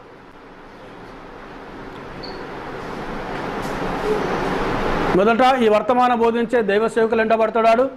రెండవదిగా ఈ వర్తమానం లోబడి జీవిస్తున్న విశ్వాసులు ఎంటబడతాడు. డినామినేషన్ వల్ల వెంటవాడు అసలే పడాడు. సాతాను గాని పనే కాదు వారు. ఎందుకంటే వారు త్రియేక దేవుడు అని నమ్ముతున్నారు. త్రియేక దేవుడు అంటేనే అది దయ్యం బోధ. అది సో మనం ఆ త్రియేక దేవుడు అనే బోధలో మనం లేవు. దేవుడు ఒకడే, ఆయన తండ్రిగా ఉన్నాడు, ఆయనే కుమారుడు ఉన్నాడు, ఇప్పుడు ఆయనే పరిశుద్ధాత్మగా ఉన్నాడు. పాత నిబంధనలను ఏ యెహోవా దేవుడైతే ఉన్నాడో ఆయన శరీరధారి యేసుక్రీస్తు వచ్చాడు. శరీరధారిని యేసుక్రీస్తు అయితే ఉన్నాడో ఆయనే ఆ మేఘం మీద పరలోకానికి ఆహ్వానమై పెంతెకోస్తేనే పండుగ తిన్నాడు. పరిశుద్ధాత్మగా ఈ లోకంలో దిగొచ్చాడు. ఆయన సంగమిని దిగొచ్చాడు. ఆయన దేవునికి స్తోత్రం. హల్లెలూయా. హల్లెలూయా. యెహోవా అనగా తండ్రి, యేసుక్రీస్తు కుమారుడు, పరిశుద్ధాత్మ అంటున్నారు. ఇక్కడ త్రియేక దేవుడు అంటున్నారు. త్రియేక దేవుడు కాదు, వాళ్లకు ముగ్గురు దేవులు కనబడుతున్నారు. కానీ నాకైతే, వర్తమానం బోధిస్తున్న వారికైతే, వర్తమానం నమ్ముతున్న వాళ్ళకైతే ఒకే దేవుడు కనబడుతున్నాడు. దేవుడు ఒక్కడే. దేవునికి స్తోత్రం. హల్లెలూయా. ఎలీషాను ఆరాధించిన దేవుడు ఒక్కడే. బాప్తిస్మము యోహాను చూపించిన దేవుడు ఒక్కడే. ఈ కాలంకి వచ్చిన ప్రవక్త బ్రదర్ బ్రానము బోధించిన దేవుడు ఒక్కడే. ఆయన పేరే ప్రభు అయిన యేసు క్రీస్తు అయినదే. దేవునికి స్తోత్రం. హల్లెలూయా. చూడండి ఇక్కడ ఏం చేస్తున్నాడు? రౌద్రం కోపం వచ్చేసింది ఆయనకు. ఎవరికి? నయమాను. రౌద్రుడైపోయాడు. రౌద్రుడే తిరిగి వెళ్ళిపోతున్నాడు. అతని దాసుల్లో ఒకడు వచ్చి, ఎవరి దాసుల్లో? నయమాను యొక్క దాసుల్లో ఒకడు వచ్చి, నాయన ఆ ప్రవక్త ఏదైనా ఒక గొప్ప కార్యము చేయమని నియమించినట్లా నీవు చేయకుందువా? కానీ రోగం పోవాలనంటే ఈ గొప్ప క్రియ చేయమని చెప్తున్నావు. చేయవా? చేస్తావా? చేయవా? చేస్తాడు. మరి నేను పోయి ఒక గొప్ప పని చేయమని చెప్పడం లేదు కదా ఆయన. ఆయన ఏం చెప్పాడు? ఆయన యోర్దాను నదిలోకి వెళ్ళి 7 సార్లు మునిగి లెమ్మన్నాడు ఆయన.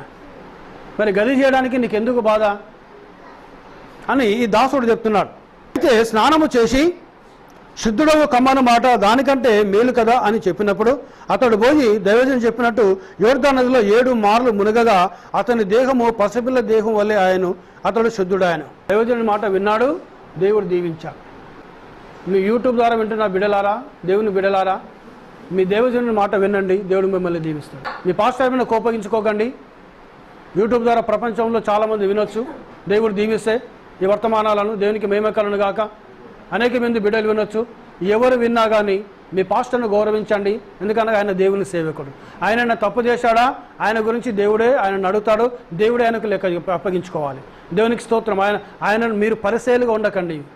పరిశీలు కావద్దు. మీరు పరిశీలు ఎదుటి వ్యక్తుల్లో తప్పులను చూస్తూ ఉంటారు వారు. ఈరోజు వీఆర్ నాట్ ఏ పర్సీస్. మనం పరిశీలం కాదు.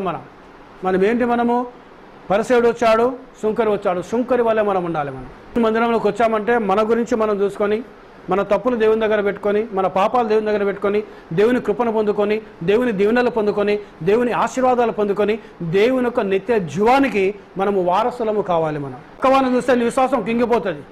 ఎదుటివాడిని చూస్తే నీ విశ్వాసం కింగిపోతుంది. వేరే వాళ్ళని చూస్తే నీ విశ్వాసం కింగిపోతుంది.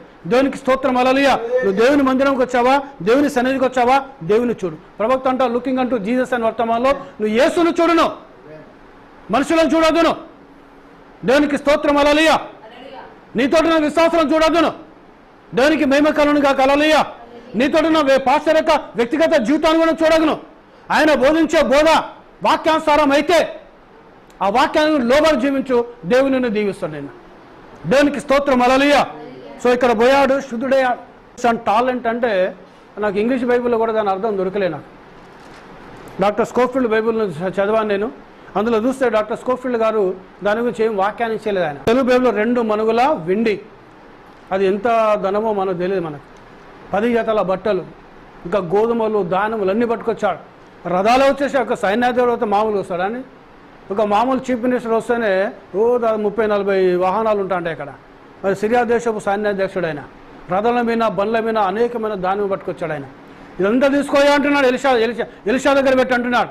ఎలిషా ఏమంటున్నాడు ఆయన, ఒకవేళ ఎలిషా గనుక ధనము తీసుకుంటే ఉపతానాన్ని నయమాన్ని తెలుసుకునేవాడా అంటున్న పరివారంతో కూడా 14 అతడు పోయి దైవజనుడు చెప్పినట్టు యోర్దాను నదిలో 7 మార్లు మునగగా అతని దేహము పసిపిల్ల దేహం వలనై అతడు శుద్ధుడాను. అప్పుడు అతడు తన పరివారంతో కూడా దైవజనుడి దగ్గరికి తిరిగి వచ్చి అతని ముందర నిలిచి, చిత్తగించుము, ఇశ్రాయేలులో ఉన్న దేవుడు తప్ప లోకమందంతటా మరొక దేవుడు లేడని నేను ఎరుగుదును.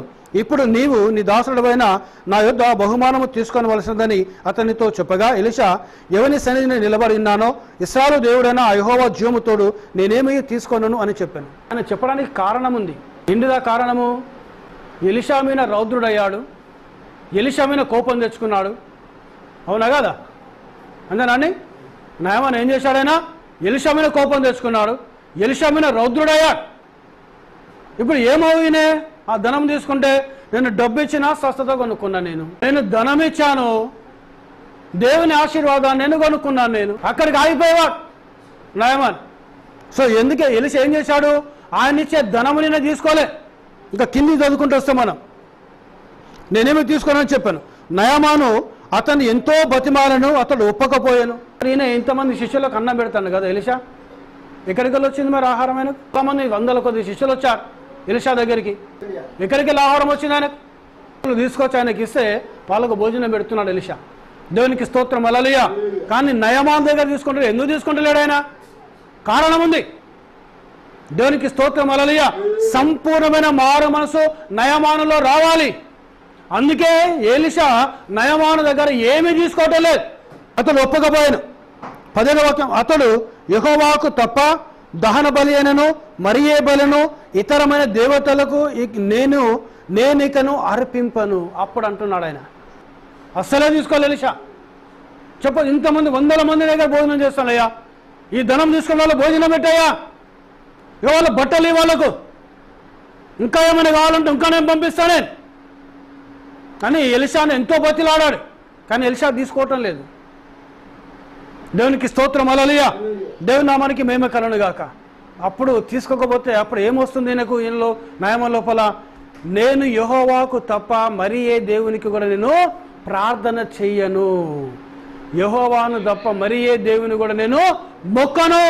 దేవునికి స్తోత్రం, హల్లెలూయా. ఇశ్రాయేలు దేవుని తప్ప, అబ్రహాము ఇస్సాకు యాకోబుల దేవుని తప్ప మరి ఏ దేవుని కూడా నేను ఆరాధన చేయను. దేవునికి స్తోత్రం, హల్లెలూయా. మారు మనసు రావడము ప్రారంభించింది అప్పుడు ఈయనకు, నయమానుకు. ఏమని చేసుకున్నాడు ఆయన?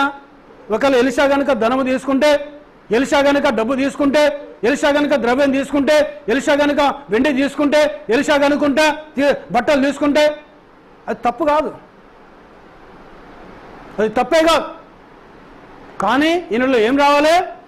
దేవునికి మాత్రము మారు మనసు, దేవునికి ప్రార్థన చేసే మనసు ఆయనకు రావాలి, దేవుని ఆరాధించే హృదయం ఆయనకు రావాలి, దేవునికి లోబడే మనసు ఆయనకు రావాలి.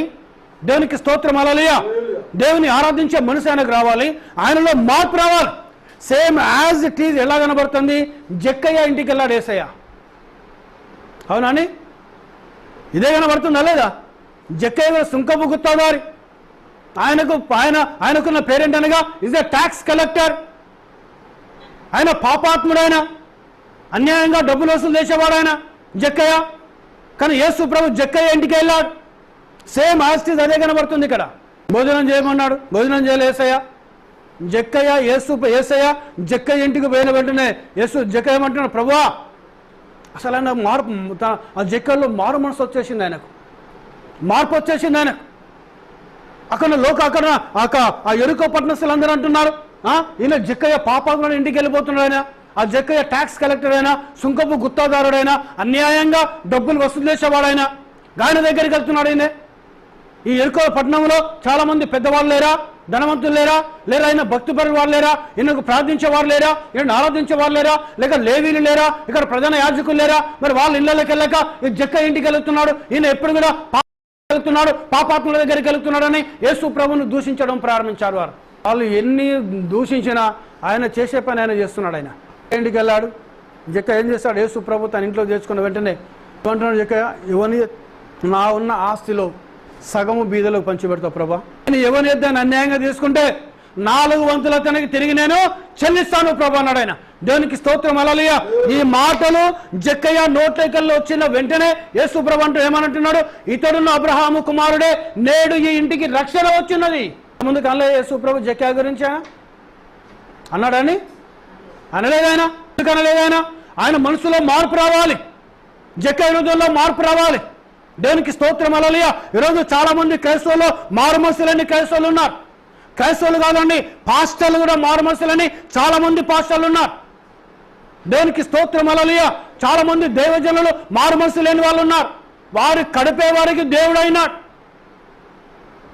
దేవునికి స్తోత్రం. హల్లెలూయా. దేవునికి మహిమ కలుగును గాక, దేవునికి ఘనత కలుగును గాక.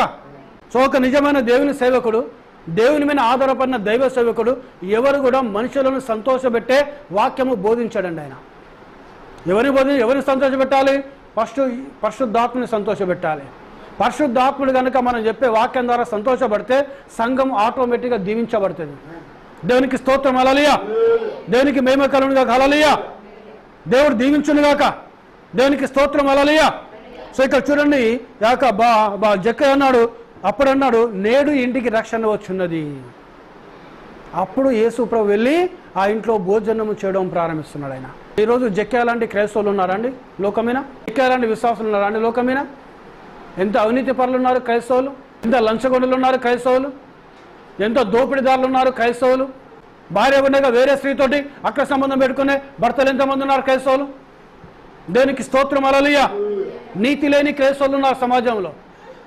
నిజమైన క్రైస్తవులు కనుక ఉంటే భారతదేశంలో, వాక్యానికి లోబడే క్రైస్తవులు కనుక భారతదేశంలో ఉంటే, సత్యానికి లోబడే క్రైస్తవులు కనుక ఈ భారతదేశంలో కనుక ఉంటే, వాళ్ళు మోకరించి కనుక ప్రార్థన చేస్తే, వారు మోకరించి కనుక దేవుని ఆరాధన చేస్తే, వారు మోకరించి కనుక దేవుని ఘనపరిస్తే, వారు మోకరించి కనుక ఈ దేశం కోసం కనుక ప్రార్థన చేస్తే భారతదేశం మొత్తం మార్చబడాలి.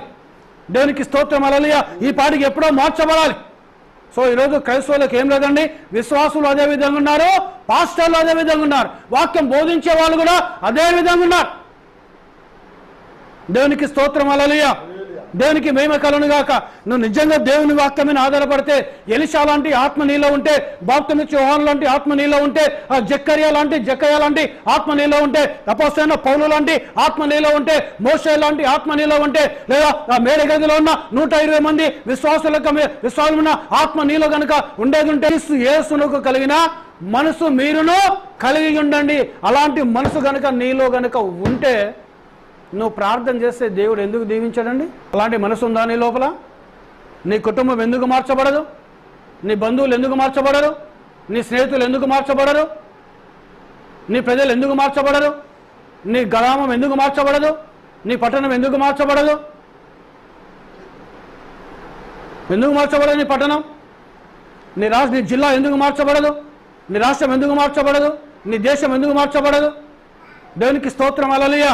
ఎలాంటి క్రైస్తవులు కావాలి? యేసయ్యకు ఆయన కోసం జీవించే వాళ్ళు కావాలి. ఎలీషా ప్రార్థన చేయడం ప్రారంభిస్తున్నాడు. ఆయన ఎలీషా దేవుని ఆరాధించడము ప్రారంభిస్తున్నాడు. ఆయన ఎలీషా ప్రార్థన చేస్తూ ఉంటే ప్రజలు మారు మనసు పొందడం ప్రారంభిస్తున్నారు. దానికి ప్లాట్ఫామ్ ఎవరు వేశారండి? ఏలియా వేసి వెళ్ళాడు. ఆయన ఏలియా ప్లాట్ఫామ్ వేశాడు, బేస్మెంట్ వేశాడు, పునాది వేశాడు, బేస్మెంట్ వేశాడు, ప్లాట్ఫామ్ కట్టిపోయాడు ఏలియా. దేవునికి స్తోత్రం. హల్లెలూయా. సో దాని ఎలీషా నిలబడి ప్రార్థన చేస్తున్నాడు, ప్రజలతో మాట్లాడుతున్నాడు, శిష్యులను ఏర్పాటు చేసుకున్నాడు, ఇశ్రాయేలు ప్రజలను నడిపించున్నాడు, వాక్యముతో ప్రజలను తీసుకురావడం ప్రారంభిస్తున్నాడు. అప్పుడు ఇశ్రాయేలు అంతా భయంకర విగ్రహారాధన దేశం, ఇశ్రాయేలు దేశం, బయలుదేవతను ఆరాధించే దేశం, అష్టరోతను ఆరాధించే దేశం ఇశ్రాయేలు దేశం. కానీ అప్పుడు ఏమవుతున్న ప్రజలందరూ కూడా నిజమైన దేవుని దగ్గర రావడం ప్రారంభిస్తున్నారు, వాక్యం ఎదుగు రావడం ప్రారంభిస్తున్నారు, ధర్మశాస్త్రం ఎదుగు రావడం ప్రారంభిస్తున్నారు. ఈరోజు దేవుని ప్రవక్త బ్రహ్మాండ ఒక నిజమైన దేవుని సేవకుడు విశ్వాసులను వాక్యం ఎదుగు నడిపిస్తాడు. ఆయన ఎక్కడ నడిపిస్తాడండి? వాక్యం ఎదుగు నడిపిస్తాడు. ఆయన ఈరోజు ఎక్కడ రావాలి? వాక్యం ఎదుగు రావాలి, దేవుని వాక్యం ఎదుగు రావాలి.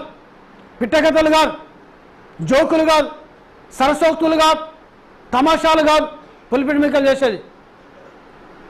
ఈరోజు క్రైస్తవులు అబ్బా వాక్యం చెప్తే మంచిగా కిచ్చర నవ్వాలా, అబ్బా పాస్టర్ గారు ఎంత చక్కటి వాక్యం చెప్పాడండి, చాలా నవ్వొచ్చింది మాకు. దీవెనకరమైన మాటలు. నీకు ఎలాంటి మాటలు రావాలి? నువ్వు ఆ మాటలు వింటే దేవుడు నిన్ను దీవించాలి, ఆ వాక్యం వింటే దేవుడు నిన్ను ఆశీర్వదించాలి, ఆ వాక్యాన్ని లోబడితే దేవుని కృప నిమిని దిగి రావాలి. దేవునికి స్తోత్రం, హల్లెలూయా హల్లెలూయా, దేవునికి మహిమ కలుగును గాక. అలాంటి వాక్యంను బోధించాలి. ఆ వాక్యం నీలో ఉన్న పాపాన్ని తీసివేయాలి, ఆ వాక్యం నీలో ఉన్న చెడుతనాన్ని తీసివేయాలి, ఆ వాక్యం నిన్ను నీ మనసును మార్చాలి, ఆ వాక్యం నీ హృదయాన్ని మార్చాలి, ఆ వాక్యం నీ ఆలోచనలు మార్చాలి, ఆ వాక్యం నీ తలంపులను మార్చాలి, ఆ వాక్యం నీ పాప జీవితాన్ని పూర్తిగా మార్చి నిన్ను యేసు క్రీస్తు యొక్క స్వరూపంలోకి మార్చాలి నిన్ను. సో అలాంటి వాక్యం బోధించే దేవుని సేవకులు కావాలి ఈరోజు. దేవునికి స్తోత్రం, హల్లెలూయా. ఎందుకంటే ప్రవక్త అన్నాడు, ఆయన వాక్య స్వరూపిగా మధ్యాకాశంలో రాబోతున్నాడు. ఆయన వాక్య స్వరూపిగా వచ్చే ఆయనను ఎదుర్కోవాలంటే నీవు కూడా వాక్యముగా మార్చబడాలి. నువ్వు వాక్యముగా మార్చబడితేనే వాక్యాసారమైన వాక్యమైన దేవుని నువ్వు ఎదుర్కొంటాను. దేవునికి స్తోత్రం, హల్లెలూయా. ఫస్ట్ నీ ఆలోచనలు మార్చబడాలి, తర్వాత నీ మనసు మార్చబడాలి, తర్వాత నీ హృదయం మార్చబడాలి, ఆ తర్వాత నీ అంతరంగం ఉన్న సమస్తం కూడా మార్చబడాలి. అప్పుడు ఏమవుతుందనగా నీవే ఒక వాక్యముగా మారుతావు. నీవే ఒక వాక్యముగా మారుతావు. దేవునికి స్తోత్రం, హల్లెలూయా. ఆ వాక్యముగా నువ్వు మారిన వెంటనే వాక్యానుసారమైన దేవుడు చూడండి. అందుకే ఆలస్యము చేస్తున్నాడు. ఈ పాటికి రావాలైనా, రెండవ రాకగా మధ్యాకాశంలోకి రావాలైనా, కానీ మనసులు మారటం లేదు, మనుషుల జీవితాలు మారటం లేదు, మనుషుల బతుకులు మారటం లేదు, విశ్వాసుల జీవితాలు మారటం లేదు. ప్రియ సోదరి సోదరుడా, అందుకే ఆయన ఆలస్యము చేస్తున్నాడు. ఆయన సమయం లేదు, ఇంకా ఆయన ద్వారం ఎద్దనే ఉన్నాడు. ఆయన ప్రవక్త అంటాడు, ఎత్తబడుట అనే వర్తమానంలో దేవుని ప్రవక్త అంటాడు, ఎప్పుడైతే వధువు సంపూర్ణంగా మారుమనసు పొందుకుంటుందో, ఎప్పుడైతే చివరి గొర్రెపిల్ల ఆయన రక్తం కిందకి వస్తుందో, ఆయన టక్కున ద్వారం దాటి బయటికి వచ్చి వధువును తీసుకొని వెళ్ళిపోతాడు. ఆయన అది ఎవరికీ తెలియదు. కనులెప్ప పాటలో జరిగిపోతుంది అది. దేవునికి స్తోత్రం, హల్లెలూయా. ఎవరు తీసుకుంటాడు? ఆయన వాక్యానుసారంగా ఉన్న వాళ్ళని తీసుకుంటాడు. ఆయన ఎలీషామంటే డబ్బు సంపాదించుకోవడానికి గేహాజీ వెళ్ళాడు. సో వెళ్ళి ఆ నయమ రథం అంటే పరిగెత్తుకుంటూ వెళ్ళాడు. ఏమొచ్చిన ఆలోచన గేహాజీలో, నా యజమానుడు ఇంత ధనమిత్తనాడు తీసుకొని ఒక 2 జతల బట్టలు 4 మనుగుల వెండి తెచ్చుకుంటాను నేను అనుకున్నాడు. ఆయన పరిగెత్తుకుంటూ పోతాడు గేహాజీ. ఎలీషా దూరంకి వెళ్ళి చూశాడు, నయమాన్ దూరంకి వెళ్ళి చూసి ఈయన ఎలీషా యొక్క శిష్యుడు కదా అయినా అని రథాలు ఆపి పరిగెత్తుకుని, అయ్యా నయమ అయ్యా ఎందుకు వస్తున్నాడుగా, నా యజమానుడికి ఇప్పుడే ప్రవక్తల శిష్యులు వచ్చారయ్యా, ఒక 2 జతల బట్టలు, కొన్ని వెండి, కొంత ధాన్యం తీసుకురమ్మని నా యజమానుడు పంపించాడు, ఎలీషా పంపించాడు అని అన్నాడు.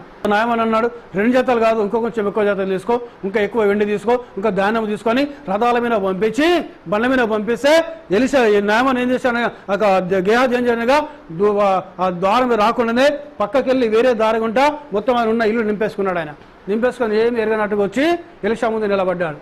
ఏమనుకుంటున్నాడు, నేను నాయమానుతో మాట్లాడిన విషయం నా ఎలీషాకి ఎలా తెలుసు? ఎలీషాకు తెలుసా? నేను పరిగెత్తుకుంటూ వెళ్ళింది తెలుసా ఆయనకు? ఆయనకు తెలియదనుకున్నాడు. అంటే గేహాజీ కూడా ఎలీషాను దైవ సేవకునిగా గౌరవించటం లేదు. గేహాజీ కూడా మరి ఎలీషాతోటే ఉంటున్నాడు. గేహాజీ యొక్క మనసంతా కూడా డబ్బు మీద ఉన్నది. దేవునికి స్తోత్రం, హల్లెలూయా. సో ఈరోజు చాలామంది దైవ సేవకుల మనసంతా డబ్బు మీద ఉంటుంది. వారికి డబ్బే వారికి దేవుడు, యేసయ్య కాదు వారికి దేవుడు. వారికి ఆ వ్యక్తి అలాంటి దైవ సేవకులు దేవుని జడ్జిమెంట్ దగ్గర లెక్క అప్పగించాలి. వారికి స్తోత్రం, హల్లెలూయా. లెక్క అప్పగించాలి ఒక దినం దేవుని దగ్గర. తీర్పు దినం నాడు ప్రతి వాని క్రియల చొప్పున వానికి ప్రతిఫలం ఇవ్వడానికి ఆయన త్వరగా వస్తున్నాడు. ఆయన నీ క్రియలు చాలా జాగ్రత్తగా ఉండాలి. ప్రియ సోదరి సోదరుడా, వాక్యం బోధించేవాడివా, వాక్యం వినేవాడివా, క్రైస్తవునివా, దేవుని సేవకునివా, నీ క్రియలు చాలా జాగ్రత్తగా ఉండాలి. క్రైస్తవునని బైబిల్ పట్టుకొని సంకల బ్యాగ్ పట్టుకొని సంకల బైబిల్ పెట్టుకొని బ్యాగ్ వేసుకొని తిరుగుతా నువ్వు క్రైస్తవుని కాదు. నువ్వు బోధించే బోధ ఏంటిది? ఎలాంటి వాక్యం వింటున్నావు సోదరి సోదరుడా? ఆ వాక్యాన్ని నువ్వు లోబడుతున్నావా? ఆ వాక్యాన్ని నువ్వు గైకొంటున్నావా? దేవునికి మహిమ, హల్లెలూయా. చూడండి, మార్పు తీసుకొచ్చే బోధ కావాలి. నిన్ను ఆయన నిత్య జీవాన్ని సిద్ధపరిచే బోధ కావాలి. నిన్ను మధ్యాకాశంలోకి నిన్ను పురిగొల్పే బోధ కావాలి. నిన్ను వాక్య స్వరూపంలోకి మార్చే బోధ కావాలి. వాక్య రూపంలోకి మార్చే బోధ కావాలి నీకు. ఏదో పిట్టకథలు, కాకమ్మ కథలు, జోకులు చేసుడు, ఆహాహా అని నవ్విపించే బోధలు కాదండి. అలాంటి బోధ కాదు.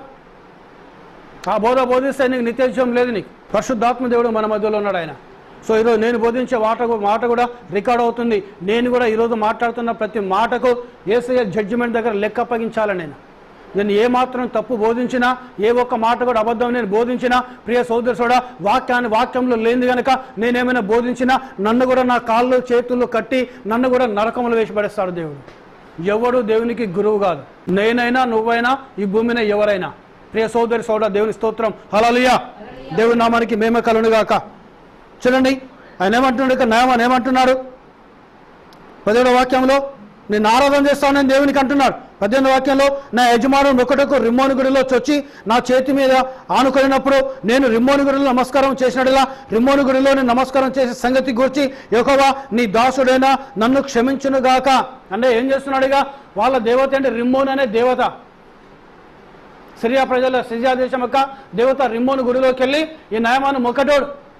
ఇక మీద నేను అక్కడ మొక్కితే నీ దాసును నేను మొక్కితే నీకు నీ దేవుడు ఆ విషయాన్ని తెలియజేయునుగాక. అనగా తన జీవితంలో విగ్రహ ఆరాధన మొత్తము ఈ నయమాను వదిలేసుకుంటున్నాడు ఆయన. దేవునికి స్తోత్రం, హల్లెలూయా. సో ఇలాంటి మార్పు రావాలి క్రైస్తవులలో. మనం చెప్పగా ఎలీషా నెమ్మది కలిగి పొమ్మని అతనికి సెలవిచ్చాను. అతడు ఎలీషా వద్ద నుండి వెళ్ళి కొంత దూరము సాగిపోయాను. ఎలీషా ఏమంటాడు? నెమ్మది కలిగి నువ్వు వెళ్ళమన్నాడు ఆయన. ఎప్పుడు నెమ్మదిని చెప్పిండు ఎలీషా? ఫస్ట్ ఆయన మనసు మారింది, హృదయం మారింది, తన ఆలోచనలు కూడా మారిపోయి సంపూర్ణంగా దేవునికి లోబడుతున్నాడు నయమాను. విగ్రహాన్ని వదిలేసుకుంటున్నాయ్యా. లోకంలో యేసు క్రీస్తు తప్ప వేరొక దేవుడు లేడు. ఇశ్రాయేలు దేవుడు తప్ప వేరొక దేవుడు లేడు. ఆ ఇశ్రాయేలు దేవుడు ప్రభువైన యేసు క్రీస్తు అయినాడు ఆయన. ఈరోజు క్రైస్తవుల దేవుడు ప్రభువైన యేసు క్రీస్తు అయినాడు ఆయన. దేవుని నామానికి మహిమ కలుగునుగాక. నేను మీ దేవుని తప్ప వేరే దేవుని నేను ఆరాధించను. నేను పొరపాటున పోయి రిమ్మోను గుడి, మా దమస్కు దేవత అయిన రిమ్మోను గుడిలో వెళ్ళి, మా సిరియల్ల దేవత అయిన రిమ్మోను గుడిలో వెళ్ళి నేను మోకరిస్తే ఆ సంగతి నీకు దేవుడు తెలియజేయనుగాక. దేవునికి స్తోత్రం. ఎవరితో అంటున్నాడు? ఎలీషాతో. అనగా ఎలాంటి గ్రహింపు వచ్చేసింది? నేను రిమ్మోను గుడిలో వెళ్ళి నేను మోకరించి ప్రార్థన రిమ్మోనుకు మొక్కితే ఆ విషయాన్ని ఎలీషాకు దేవుడు తెలియజేస్తాడు. అంటే ఎలీషాలో ఉన్న గొప్పతనాన్ని తెలుసుకుంటున్నాడు ఆయన. అని ఎలీషాతో ఉన్న గేహాజు తెలుసుకోలే ఉన్న గొప్పతనాన్ని. తెలుసుకున్నాడు ఆయన? తెలుసుకోలేదు. కింది ఇక్కడ 20వ వాక్యం చదువుకుంటూ గేహాజు పరిగెత్తుకుంటూ వెళ్ళాడు. డబ్బు తెచ్చుకున్నాడు, ధనం తెచ్చుకున్నాడు. ఎలీషా ముందుకు వచ్చాడు, నిలబడితే ఎలీషా అంటున్నాడు, ఎక్కడికి వెళ్ళావు గేహాజు అన్నాడుగా. నేను ఎక్కడికి వెళ్ళలేదు, పక్కింట్లో ఉన్నా, నేను అక్కడ ఉన్నా అన్నాడు. నీవు రథం వెనుక పరిగెత్తుకుంటూ వెళుతున్నప్పుడు నా ఆత్మ నీతో రాలేదా? నీవు ఆ మనుషునితో మాట్లాడుతున్నప్పుడు నా ఆత్మ నువ్వు అక్కడ లేదా? అంటే ఎలీషాలో ఉన్న ఆత్మ ఏ ఆత్మ అండి? ఎవరైనా ప్రభువైన యేసుక్రీస్తు కాదా? నిన్ను విడవను, నిన్ను ఎన్నడు నేను ఎడబాయను, యుగ సమాప్తి వరకు సదాకాలము నేను మీతో కూడా ఉన్నానని చెప్పిన యేసయ్య కాదా ఎలీషాలో ఉన్న ఆత్మ? కదండి ఆయన. ఎలీషా కలిగిన దేవుడు యేసు ప్రభు కాదా? ఏలియా కలిగిన దేవుడు యేసు ప్రభు కాదా? మోషే కలిగిన దేవుడు యేసు ప్రభు కాదా? యోషువ కలిగిన దేవుడు యేసు ప్రభు కాదా? జక్కయ్య కలిగిన దేవుడు యేసు ప్రభు కాదా? ఈరోజు నీవు నేను ఆరాధించిన దేవుడు యేసు ప్రభు కాదా? ఈరోజు మనం మొరపెడుతున్న దేవుడు యేసు ప్రభు కాదా? నమ్ముతున్నా ఆయన యేసుక్రీస్తు ఆయన. దేవునికి స్తోత్రం, హల్లెలూయా. దేవునికి మహిమ కలుగునుగాక. హల్లెలూయా, హల్లెలూయా. చూడండి, ప్రవక్త ఆత్మ ప్రవక్తతో ఉన్న శిష్యుల దగ్గరతో వెళుతూ ఉన్నది. అప్పుడు ఎలీషా అన్నాడు, అతన్ని విడిచిన కుష్టము నీకును నీ తరములకు ఆ కుష్టము కలుగునుగాక అన్నాడు ఆయన. వెంటనే వస్తాను తెల్లటి కుష్టం వచ్చింది. గేహాజు అక్కడికి వెళ్ళి బయటికి వెళ్ళిపోయాడు. ఇక్కడ చూడండి, నయమాను తెలుసుకున్నాడు. సో సేమ్ యాజ్ ఇట్ ఇక్కడ జరుగుతుంది. దమస్కు సిరియా రాజు ఏం చేస్తున్నాడు? ఇశ్రాయేలు దేశం యుద్ధానికి వస్తున్నాడు. ఈ విషయాలు ఎవరికి తెలుస్తున్నది? ఇక్కడ ఎలీషాకు దేవుడు తెలియజేస్తున్నాడు. ఎలీషా ఏం చేస్తున్నాడు? ఇశ్రాయేలు వర్తమానం పంపిస్తున్నాడు.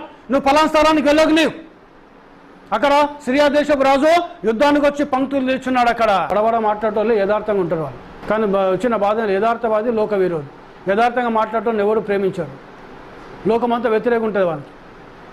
దేవునికి స్తోత్రం, హల్లెలూయా. సో వీడేంది, వీడు హృదయంలో ఏం పెట్టుకున్నాడు? సిరియా దేశపు రాజు ఎవరైతే చెప్తున్నారో వాడిని చంపడానికి ఆలోచన కలిగి ఉన్నాడు.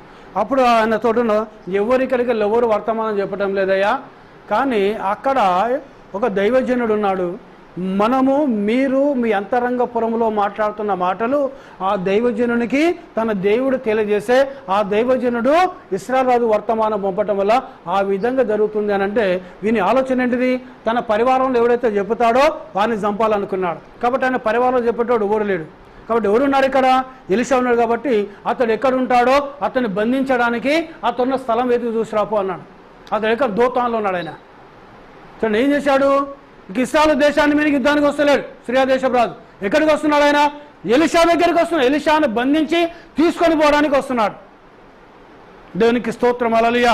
దోతానులో షోమ్రోను మొత్తం చుట్టుముట్టేశారు ఎలీషా చుట్టూ. అంటే ఎంత దుర్మార్గుడు సిరియా దేశపు రాజు, అవునా కదా? దేవుని సేవకుని బంధించడానికి. కానీ దేవునికి స్తోత్రం, దేవుడు తన సేవకుని వదిలిపెట్టేవాడు కాదు. ఆయన తన సేవకుని చేయబట్టుకునేవాడు దేవుడు ఆయన. సో ఎలీషాను దేవుడు వదిలిపెట్టలేదు. ఈరోజు నిజమైన దేవుని కుమారుడు కుమార్తె అయితే ప్రియ సోదరుడా నిన్ను దేవుడు వదిలిపెట్టాడు. నువ్వు యథార్థంగా దేవుని కోసం ఉంటే నిన్ను వదిలిపెట్టాడు ఆయన. నేను యథార్థంగా ఉంటే నన్ను వదిలిపెట్టాడు ఆయన. మనం యథార్థంగా ఉంటే ఆయన మనల్ని వదిలిపెట్టే దేవుడు కాదు ఆయన. హృదయ శుద్ధి కలవారు దేవుణ్ణి ఎక్కడుందండి లేఖనం? వారు దేవుణ్ణి చూచెదరు. దేవుని స్తోత్రం. హల్లెలూయా. హృదయ శుద్ధి కలవారు ధన్యులు, వారు దేవుణ్ణి చూచెదరు. నీ హృదయం శుద్ధిగా ఉంటే దేవుని కనిపిస్తాడు ఆయన. నీకు శుద్ధిగా ఉండాలి. దేవుని చూస్తావు. దేవునికి స్తోత్రం. హల్లెలూయా. నువ్వు కుళ్ళు పెట్టుకొని, కుతంత్రం పెట్టుకొని, కోపం పెట్టుకొని, ఆ వృద్ధిరేకం పెట్టుకొని, ఆవేశం పెట్టుకొని ఆ దేవుని సేవకులు వ్యతిరేకంగా మాట్లాడి దేవుని సేవకులు తిట్టుకుంటూ ఉంటే నీకెక్కడ హృదయ శుద్ధి ఉంటుందండి? లోకమైన కొన్ని లక్షల మంది ఉన్నారు ఆ విధంగా. దేవునికి మహిమ. హల్లెలూయా. నువ్వు దేవుణ్ణి చూడాలి, దేవుణ్ణి కనబడగా హృదయ శుద్ధిగా ఉండాలి. హృదయ శుద్ధి అనగా యథార్థమైన జీవితం కలిగి ఉండాలి. హృదయంలో కల్మషం ఉండదు, కుట్ర ఉండదు, కుతంత్రం ఉండదు, చెడుతనం ఉండదు, ఏది కూడా ఉండకుండా ఉంటే దేవుణ్ణి కనిపిస్తాడు, దేవునితో ఉంటాడు ఆయన. దేవునికి స్తోత్రం. హల్లెలూయా. సో ఎలీషా ఏంటిది? ఎలీషాతో దేవుడు సిరియా దేశపు రాజు మాట్లాడుకున్న మాటలు ఎలీషాకు చెప్తున్నారు. ఎవరు చెప్తున్నారు ఎలీషాకు? దేవుడు కాదా?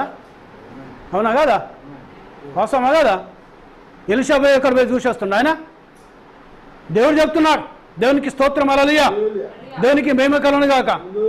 దేవుడు చెప్తే దేవుడు చెప్పిన మాట ఎలీషా విని ఇశ్రాయేలు రాజుకు వర్తమానం పంపిస్తున్నాడు ఆయన. అందుకే ప్రవక్త అంటాడు, ఎప్పుడు కూడా దేవుడు దేవుని సేవకులతో మాట్లాడతాడు, దేవుని సేవకులు విశ్వాసులతో మాట్లాడతాడు. దేవునికి స్తోత్రం. హల్లెలూయా. దేవుని చెప్పిన మాట సేవకుడు వినాలి, సేవకుడు చెప్పిన మాటలు విశ్వాసులు వినాలి. ఇది దేవుని యొక్క క్రమమైనది. దేవునికి స్తోత్రం. హల్లెలూయా. అప్పుడేమైనా నీ అపాయాలకు నువ్వు తప్పించబడతావు, నీ శోధనలకు నువ్వు తప్పించబడతావు, నీ శ్రమలకు నువ్వు తప్పించబడతావు. నువ్వు వినలేదంటే పాపం నీకు పొంచి ఉన్నది. ఆ దేవుడు ఈ మాట చెప్పిన ఎవరండి ఈ మాట చెప్పింది?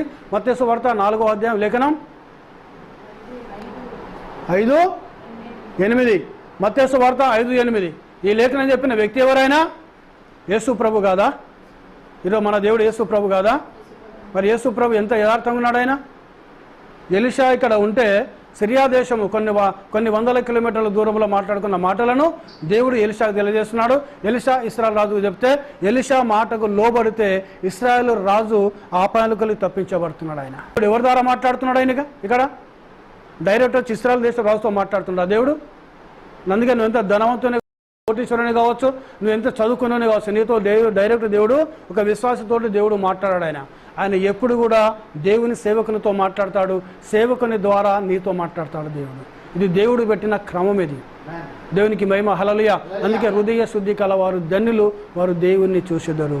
ఈ నాయమానక హృదయం శుద్ధి అయిపోయింది. ఇక్కడ చూడండి, ఇక్కడ జక్కయ్య హృదయం కూడా శుద్ధి అయిపోయింది. వాళ్ళు దేవుని చూశారు. ఈరోజు మన హృదయాలు కూడా శుద్ధి చేసుకుంటే మనం కూడా దేవుని చూస్తాం. ఆ దేవుడు ప్రభువైన యేసు క్రీస్తు అయినాడు. ఈ మాటలను దేవుడు దీవించి ఆస్వాదించును గాక. God bless you all.